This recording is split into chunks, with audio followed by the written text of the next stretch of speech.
Good morning. Please stand for the opening prayer.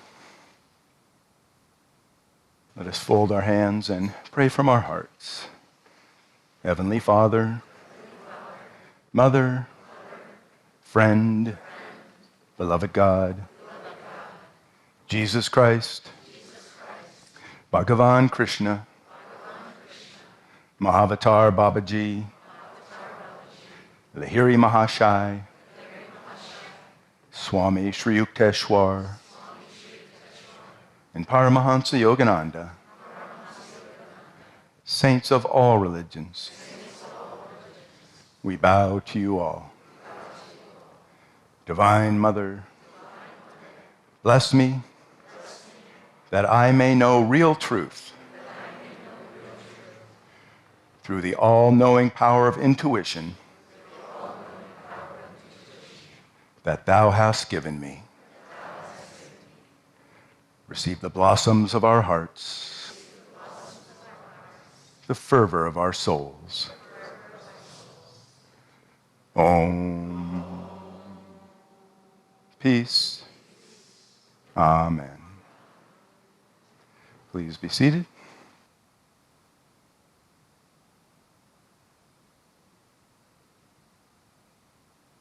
So, topic for today's service is, what is truth?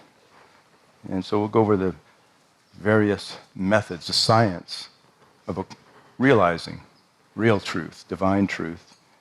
And meditation is one of the greatest ways, the greatest way. And that's one of the missions of Self-Realization Fellowships was to reintroduce the lost science of Kriya Yoga meditation, that mankind can experience truth and get beyond all the veils of misinterpretations, misunderstandings, dogmas, and so forth. And so we begin every service in Self-Realization Fellowship with a period of meditation, which we'll do today.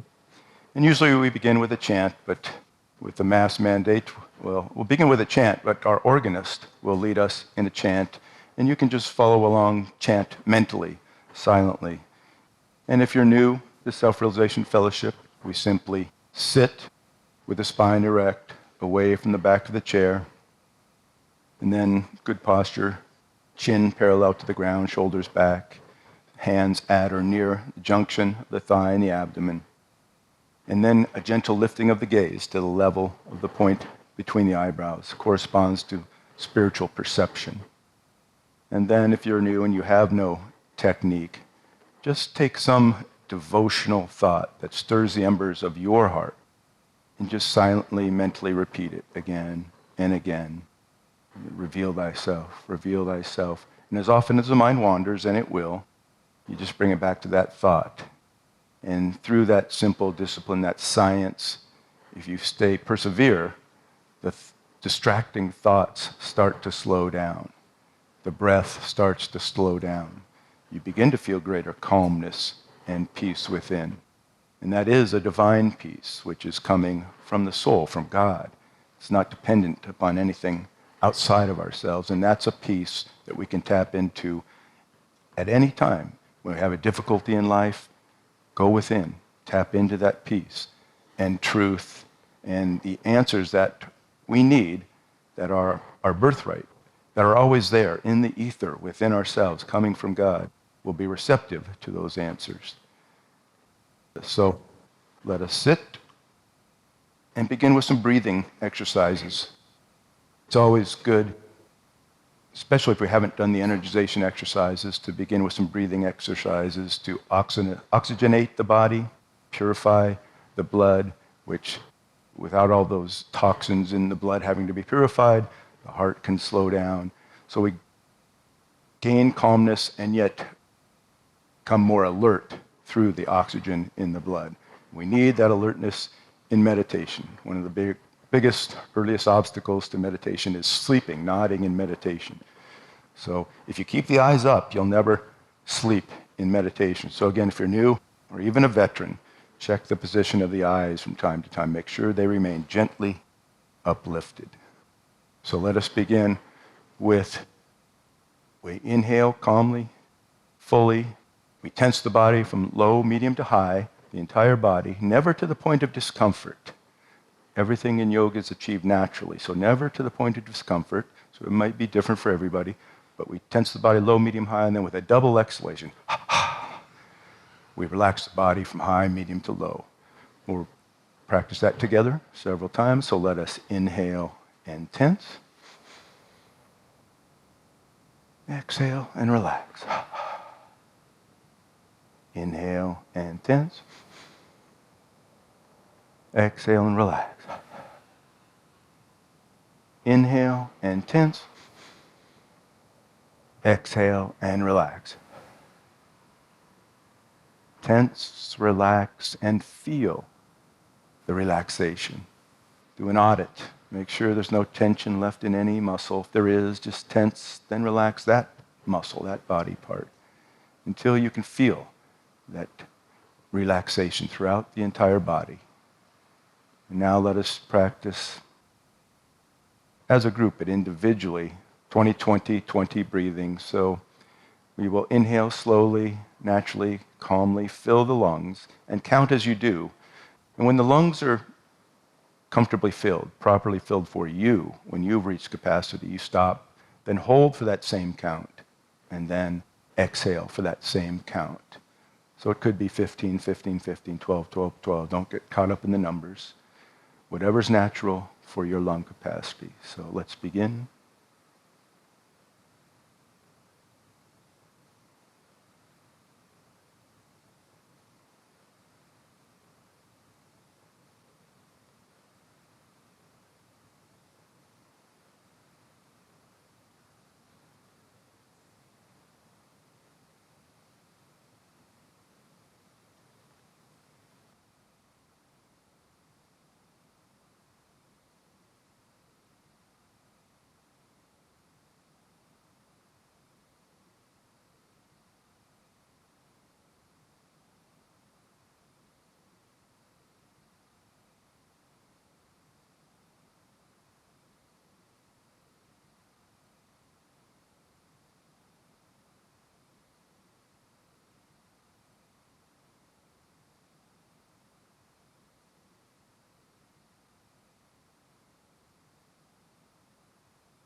As the organist will begin the chant.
Again, good morning.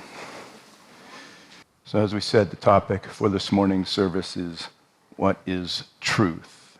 And with truth, like many things, there's many layers or connotations, many definitions, like with meditation. Meditation is described as concentration used to know God, and yet the highest definition is of meditation's communion with God, and many definitions in between. And the same is true of truth. There's many layers, many connotations, many aspects to truth. And truth is found in the great scriptures of true religions, in the words of saints and avatars, of wise men and women. But in its highest sense, truth is God, as Gandhi said. God is truth. And it's, as we said, it's found in there's many layers. Great scientific inventions, discoveries, are a manifestation of truth. Great works of art are a manifestation of truth.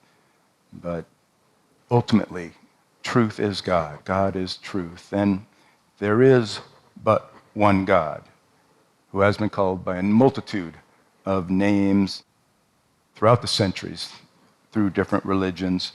But because there is one God behind all those names, behind all the dogmas, the rituals, the rites, the ceremonies, it's true that all the world's true religions, great religions, are based on the same universal truths, and they do not conflict with each other. In fact, they support, reinforce one another. And that's one of the aims and ideals of Self-Realization Fellowship, is to demonstrate the underlying unity of all true religions. But through the Kali Yuga, the Dark Age, outward religious practices of the masses throughout the world have undergone cycles of progress and cycles of degradation. And Lord Buddha, for Guruji explains in Lesson 45, that Lord Krishna, of course, had come and through the Gita had given the world a very uplifting, positive understanding of religion. But through the descending age, it was lost to misunderstanding, misinterpretation. And so Lord Buddha incarnated in 563 BC to right some of the gross abuses of truth perpetrated, as Guruji said, in India by priestly pundits. Buddha restored the heart of religion, and which had, as we said, degraded into priestly practices of rituals, ceremonies, mechanical ceremonies, and so forth. But with the passage of time, as happens in a world of relativity and delusion, Buddha's doctrines fell prey to limited understanding, misinterpretations, and so forth in the Kali Yuga. His teachings degenerated into a nihilistic philosophy. The state of nirvana, which is equivalent the same as samadhi, oneness with God, communion with God, was defined as extinction of the self, nothingness.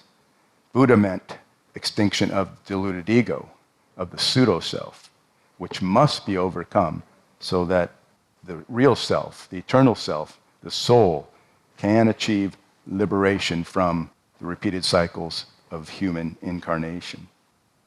And this perversion of Buddha's doctrine, with its emphasis on that negative state of nothingness, extinction, was later supplanted by the teaching of Swami Shankara, again, to bring back the heart of religion. And his teaching taught that the goal of life is a very positive attainment of ever-existing, ever-conscious, ever-newly blissful state of oneness with spirit.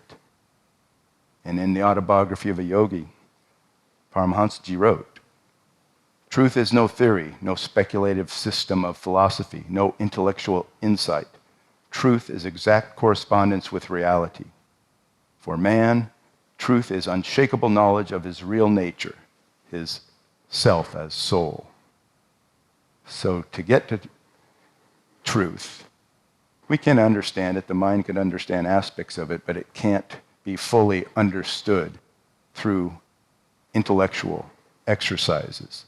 And that's why Guruji, in Autobiography of a Yogi, he talks about going within, realizing truth. The whole path, this path, is based on experience, realization.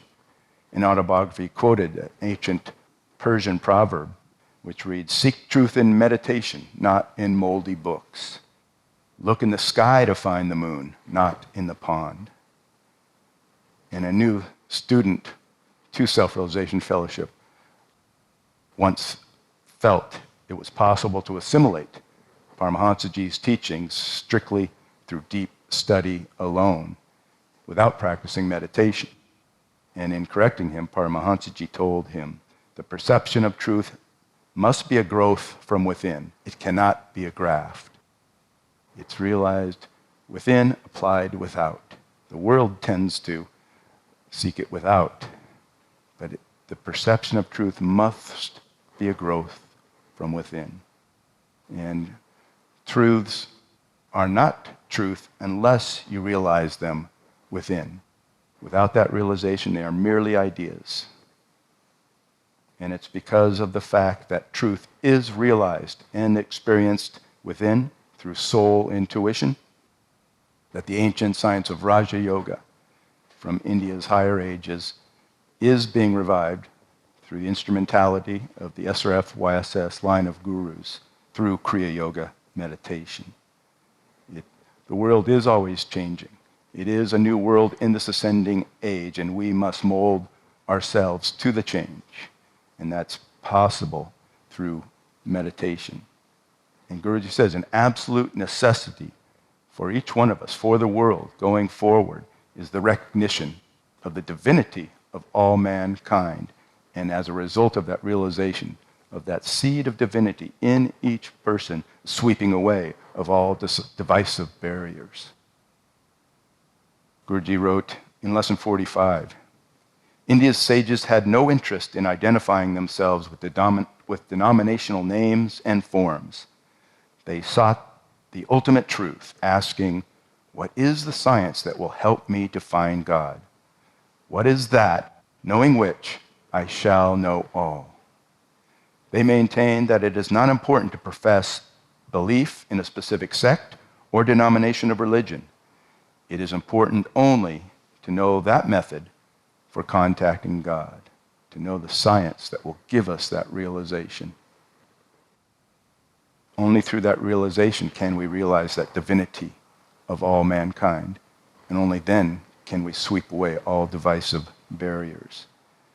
And he goes on, he says, we should heed nothing but the religion of God, which is truth. Let us make up our minds to follow the truth. Then, as Jesus said, the truth shall make you free. And modern religions, as we said, have become so engrossed in dogmas, rites, rituals, and ceremonies, and not in realization, not in soul or God realization. And Hinduism is often categorized as India's religion. But in the beginning, Hinduism was non-denominational. It degraded into a denomination. But Guruji said the correct name for India's religion is not Hinduism, but Sanatan Dharma, which translates the eternal science of truth. And he said, a scientific spirit is very necessary in religion, for religious dogma is destructive to the human spirit. So in many places, but in that lesson 45, Guruji outlines how to realize truth. In it, he says, first must come the desire for truth. Then follows the application of the process, the science, the techniques whereby it can be attained. The very basis of this process is found in the guru-disciple relationship. That is, the blind cannot lead the blind. Only one who knows God can teach us how to realize God within and without, in all people, in all conditions. He goes on, he says, you can rouse God only by your love and desire to know him. If your heart is ready, if you are desirous of knowing God, and if you continuously march toward spirit, then you will meet a real guru. Once a true teacher has been found, if you follow him or her with due reverence and with open eyes, you will save yourself years of otherwise wasted time. For no one can lead you to God unless they have first found God.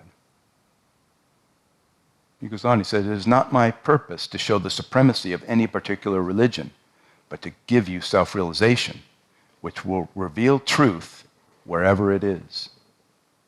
Self-Realization Fellowship does not claim to monopolize truth. SRF teachings show you how to discover for yourself the truth in every great religion. Do you see the beauty of that? If you are a follower of one who follows truth, you will know by your own self-realization, not merely by dogmatic belief, that you are a child of God.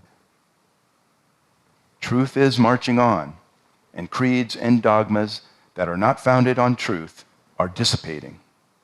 Creed is no longer sufficient. The hive of creed must be filled with the honey of realization. Self-Realization Fellowship teachings show you how to realize the truth that underlies all great religions and to understand that truth is one. In the final analysis, real unity among mankind can come only when people of all faiths test their beliefs with the touchstone of self-realization and keep only those beliefs that stand the test. The fires of meditation will burn away to dross dogmatic beliefs that are not based on truth. And that's in keeping with one of the things that really attracted me to this path when he said, don't take my word for it. Don't take anybody's word for it. Meditate. Prove to yourself through your own realization the truths in the scriptures, the truths in the words of the saints. And he concludes, he says, we are all children of the one God, the source of all contentment. The time has come for us to find him through realization of the soul. This is the teaching of India, that we must know and practice the techniques, the science that gives self-realization before we can know God.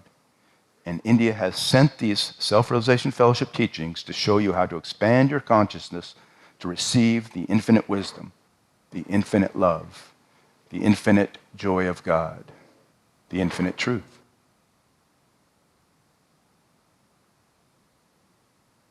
And again, at just about every talk he gave, every talk recorded in the compilations of his talks, Divine Romance, Man's Eternal Quest, every lesson, he emphasizes this. We must realize God. We must realize truth from within. Again, from lesson 19, he said, remember that Self-Realization Fellowship instruction is not a matter of belief. It is a truth that you experience within yourself. So again, that search for truth begins with the desire for truth, the desire for God. And then it's first built on that foundation of right behavior. Sri Yukteswar's first words to Guruji when he joined his ashram, learn to behave. And in his eightfold path of yoga, Patanjali, the first two steps are yama, niyama, right behavior. 10 eternal rules of happiness that correspond to the 10 commandments in Christianity. And all the Veda-based systems of Sanatana Dharma, of which the Yoga Sutras are one, consider the magic of that right behavior, of moral purity, expounded in Yama and Niyama, to be the indispensable foundation for sound spiritual investigation. Guruji said, the personal demand of this right behavior, these eternal rules of happiness, he said that this personal demand, not insisted on in the West, has bestowed lasting vitality on the 6 Indian disciplines. And India has gone through cycles of progress and degradation in religion, and yet this truth and these techniques, this science of religion, has survived, and it's because it's of this, the magic of this right behavior, yama and niyama. Guruji wrote, the cosmic order, Rita, that upholds the universe is not different from the moral order that rules man's destiny. He who is unwilling to observe the universal moral precepts is not seriously determined to pursue truth. So it starts with that desire for God, that desire for truth. And then it's built on that foundation of right behavior. And then we multitask. beyond yama and niyama, we could look at the 26 ennobling qualities of the soul that make man godlike, that Lord Krishna delineates in chapter 16 of the Gita. And we could look for ways. How can we manifest this? How can we practice this in our daily life? Every minute of our lives can be used to find God.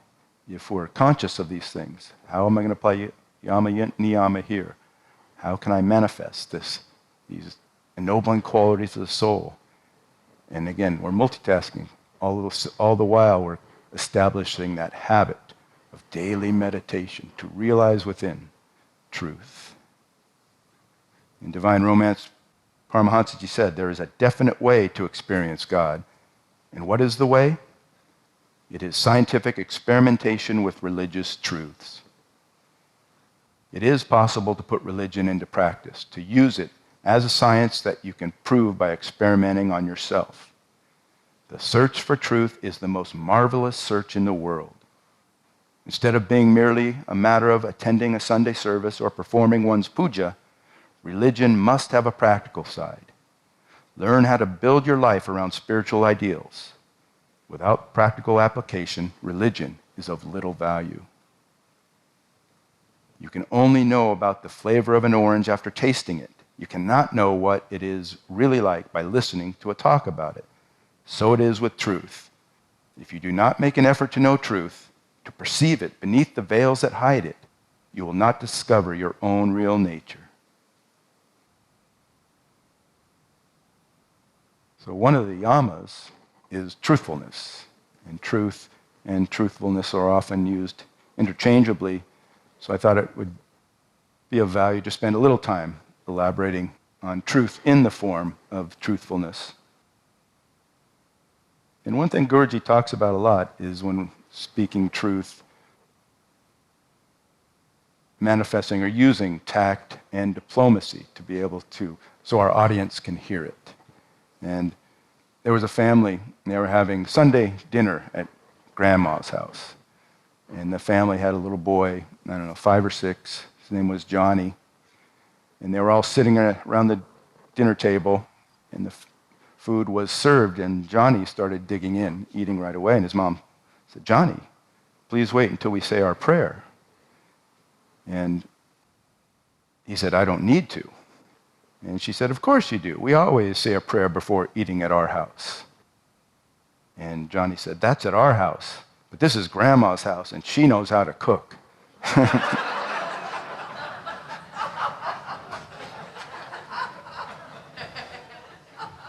It may have been a fact, but Guruji would say that's not truth. In Divine Romance, he said, to be always truthful, we must understand the difference between fact and truth. And he gives an example. If we meet somebody who has an obvious handicap, we don't we don't highlight that fact, that obvious handicaps that may hurt the other person, may offend the other person. He explained, your truthfully pointing out his or her defect may only hurt, may do no good. Therefore, one should not speak unpleasant facts unnecessarily, even though they may be true, such as mom's cooking challenges.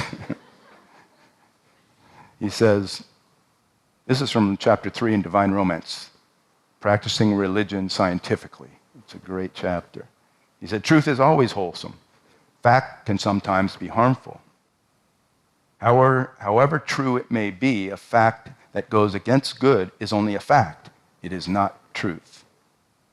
Never reveal unpleasant facts that cause meaningless suffering to someone else, such as speaking out unnecessarily. So truth is knowing the right thing to say, knowing what to say, when to say it, and how to say it. So again, that our audience, our target audience, can receive it. We say it diplomatically, tactfully.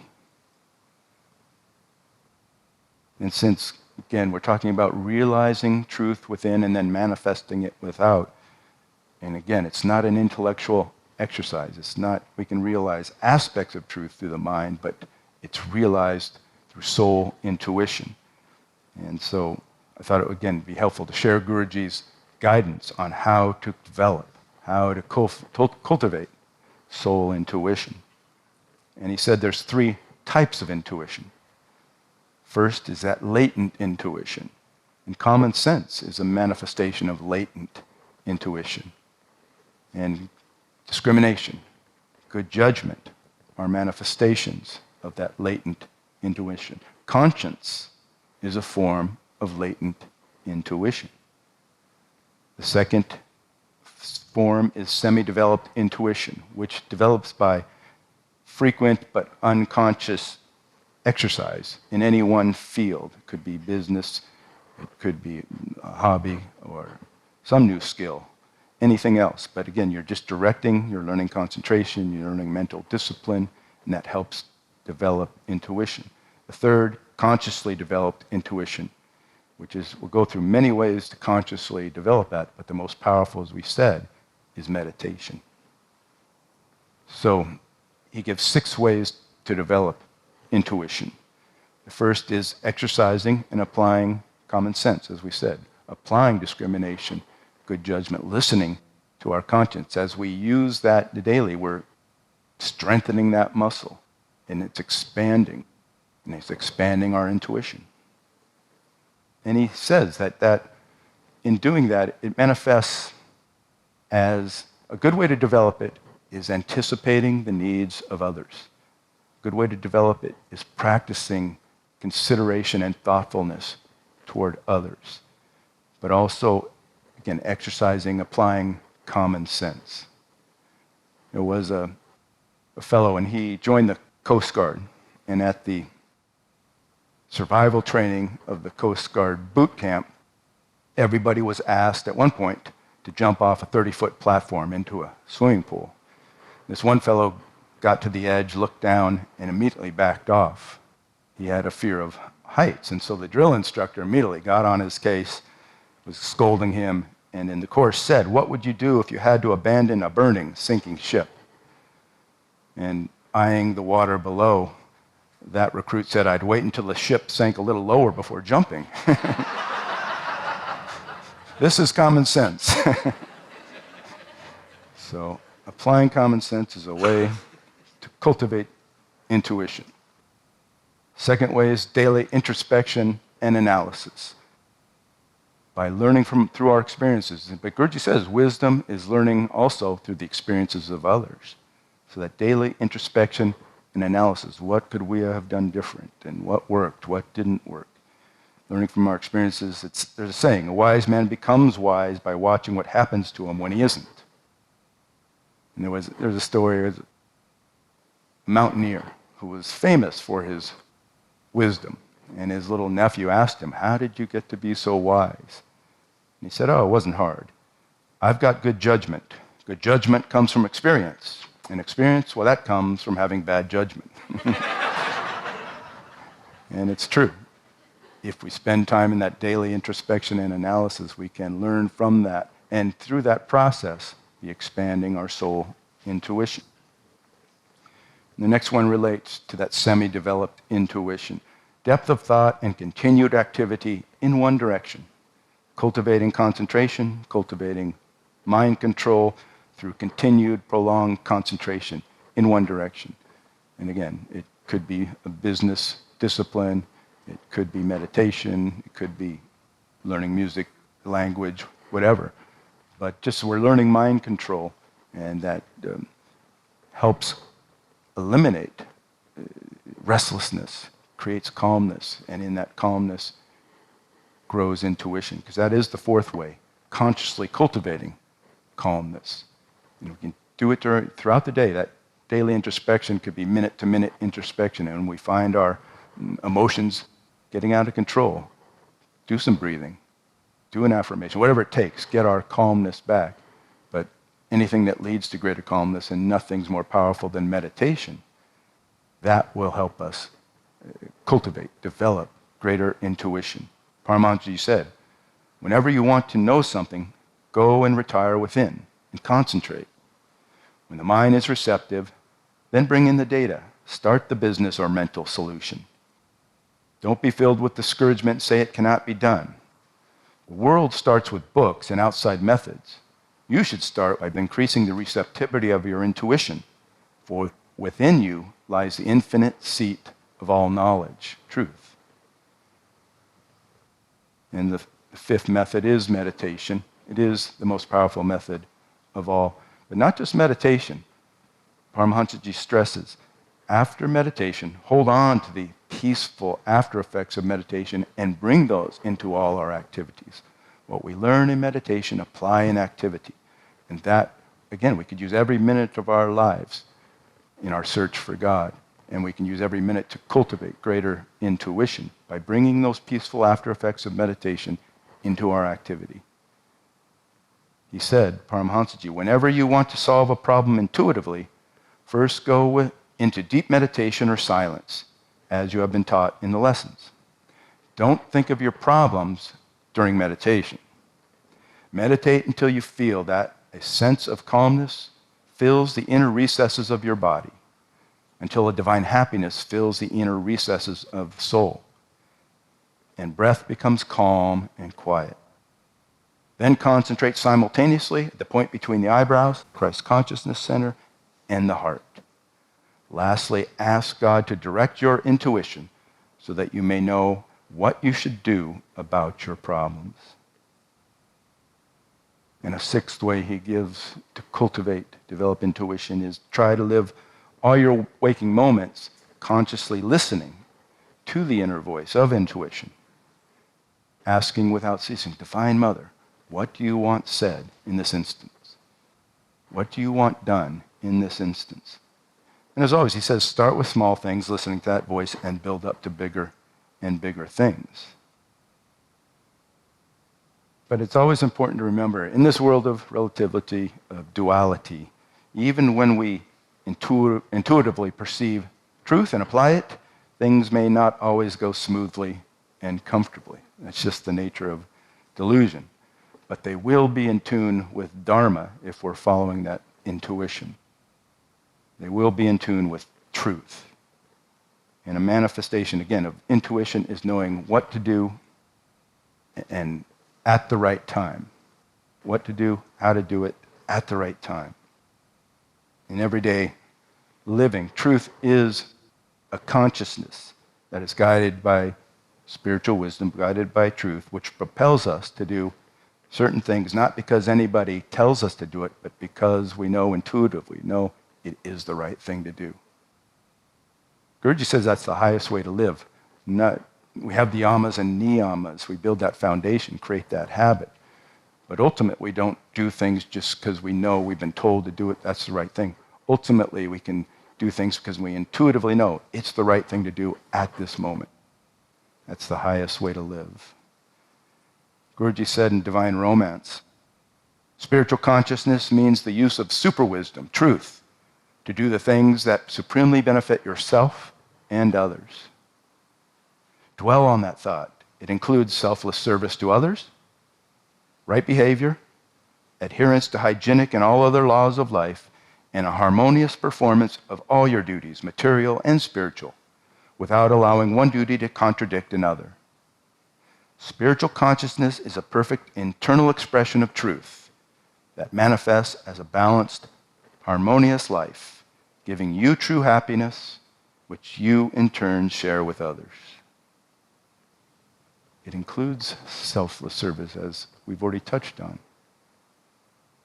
But that's such a beautiful statement. Spiritual consciousness is a perfect internal expression of truth that manifests as a balanced, harmonious life, giving you true happiness, which you in turn share with others. In this world, God has no body. And so God depends on us being in tune through intuition to serve as hands and feet, to serve others unselfishly. In an autobiography, Guruji quotes that psalm, "Be still and know that I am God."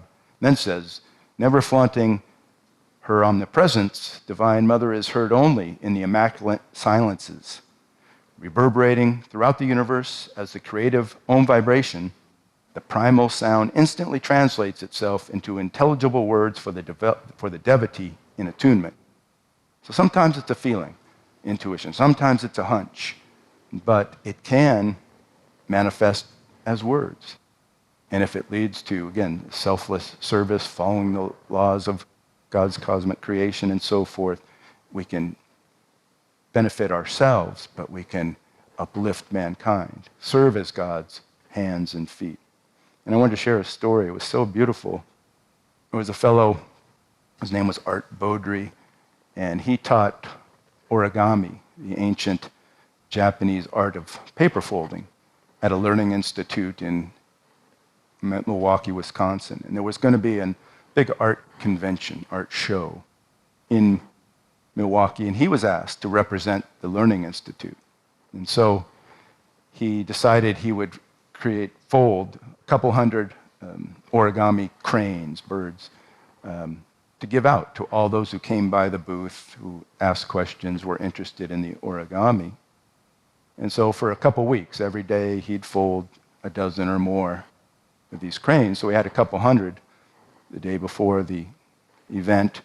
But the day before the event, and this was the first time it ever happened in his life, he's folding these paper cranes, and all of a sudden a voice told him to find a gold foil piece of paper and make a gold origami crane. And at first, he resisted. He didn't know what it was. He thought it was just his imagination, and it didn't make a lot of sense that gold foil would not be a nice paper to use for origami. Not near as easy to fold as that specialty origami paper he had. But he said the voice was so insistent, all of a sudden he's looking through all his supplies, and eventually he finds one flat, shiny piece of gold foil paper. And then, again, he has these doubts. He goes, why am I doing this? And he'd never worked with gold foil or foil paper at all in origami. It doesn't fold as easily or as crisply and neatly as the paper, but that little voice kept nudging him. And he resisted and said, why gold foil paper anyway? In his mind, why gold foil paper? Paper is much easier to work with. But that voice said, do it. And you must give it away tomorrow to a special person. He goes, what special person? And the voice said, you'll know which one. So he was filled with doubts, but he did it. That night, he worked long and hard and meticulously and used that very difficult foil paper and created this beautiful golden crane, as beautiful as a real crane ready for flight. And he packed it in with the couple hundred other paper origami cranes, took it to the event, and he gave out dozens and dozens and dozens of these paper cranes, and he was demonstrating how to do it. He was folding and unfolding and refolding. He was answering questions. And then eventually, he looked up during one of his demonstrations, and there was a woman. He'd never seen this woman before. She hadn't said anything. She didn't say anything. But his first thought, a special person. And so he was folding away, but that intuition, that this is the special person, was so strong that without even knowing it, without a conscious thought, his hands are in the box. He's looking for that gold foil crane.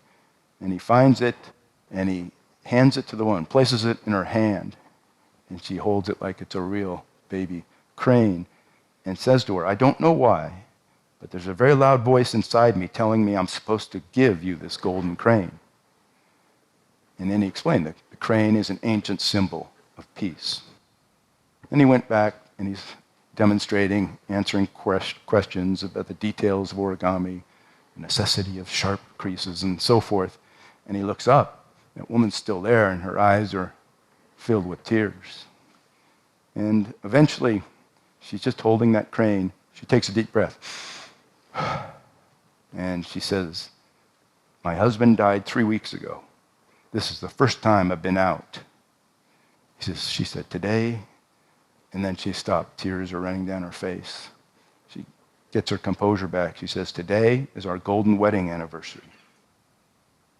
And then she said, thank you for this beautiful gift. Now I know that my husband is at peace. Don't you see? The voice you heard, it's the voice of God. And this beautiful crane is a gift from him.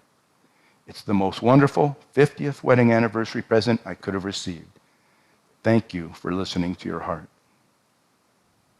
So these are ways to actively listen to that voice and start with small things, but apply it. And this is how we can serve as God's hands and feet, which Divine Mother needs us to do to benefit ourselves and to benefit mankind. So again, cultivating, listening to this tiny voice in the beginning, but then acting on it. This is a way we can cultivate that intuition through which we will eventually realize, experience, know truth, in exact correspondence with truth. So I'd just like to close with these words from Paramahansaji, from again that chapter 3 in Divine Romance. He said, if you can just remember and apply the truths I have told you, there is nothing you cannot accomplish in life. And the greatest of all achievements is to find God. By the application of science and religion, your uncertain belief in spiritual possibilities can become realization of their highest fulfillment. Then you will be the most successful of all human beings, greater than all the scientists on earth. The great ones who have discovered God never live in doubt. They experience the truth. And he quotes again the Bible, ye shall know the truth, and the truth shall make you free. And Paramahansa concludes and says, you have everything when you have found God. So let us now sit for a couple minutes in meditation, and let us pray for others, for all those in need, healing of the body, mind, and soul. And let us pray for world peace and harmony. Then we'll stand and practice the healing service.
Please stand for the healing service.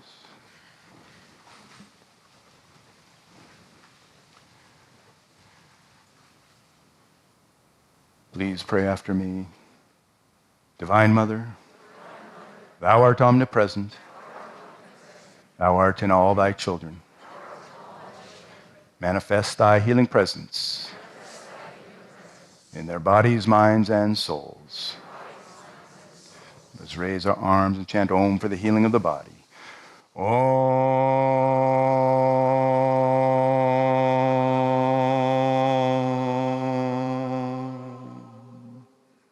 For the healing of the mind. Om.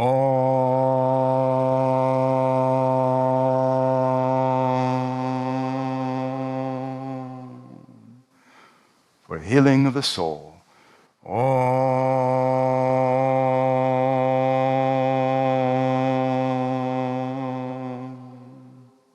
And let us chant Om once more for world peace and harmony.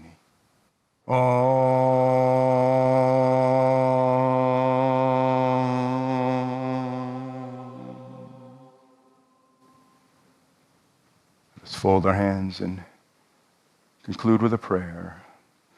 Heavenly Father, Mother, friend, beloved God, great gurus, saints of all religions, we bow to you all. Divine Mother, open our hearts and minds that we may be receptive to the full inflow of thy truth, of thy wisdom. Fill our hearts with thy love and help us to share that love with all who cross our path. Om Shanti, Shanti. Amen.